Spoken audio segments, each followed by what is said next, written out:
Hello Fanatics! With our review of the Fear Street trilogy coming out, we decided to share a few films to watch if you liked it. Enjoy!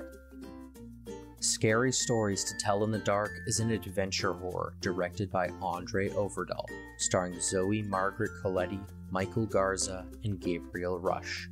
It follows the story of Stella and her two friends who meet a mysterious drifter Roman and uncover a sinister notebook of stories on Halloween 1968.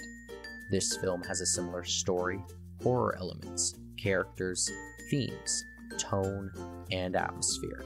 There is some violence, strong language, disturbing scenes, and sexual content throughout.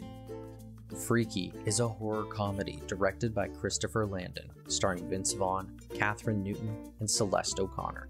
It follows the story of a young girl in high school who swaps bodies with a deranged serial killer and discovers she has less than 24 hours before the change becomes permanent.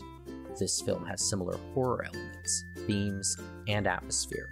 There is graphic violence, strong language, and sexual content throughout.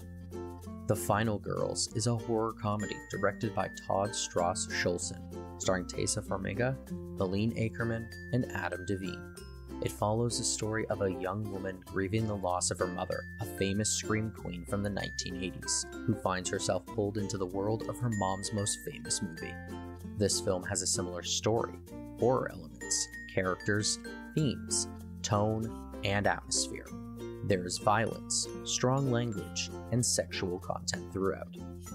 Demon Knight is a fantasy horror directed by Ernest R. Dickerson, starring Billy Zane, William Sadler, and Jada Pinkett Smith. It follows the story of a man on the run who is hunted by a demon known as the Collector. This film has a similar story, horror elements, characters, themes, tone, and atmosphere. There is graphic violence, strong language, and sexual content throughout. Scream is a mystery horror directed by Wes Craven, starring Neve Campbell, Courtney Cox, and David Arquette. It follows the story of a teenage girl who is terrorized by a new killer a year after the murder of her mother, who targets the girl and her friends by using horror films as a part of a deadly game. This film has similar horror elements, characters, themes, tone, and atmosphere. There is graphic violence, strong language, and sexual content throughout. Hopefully you liked some of these films just as much as you did Fear Street. If you have any films you'd like to recommend to us or the community, or you want to tell us what you thought of these films, let us know in the comments below. Thanks for watching.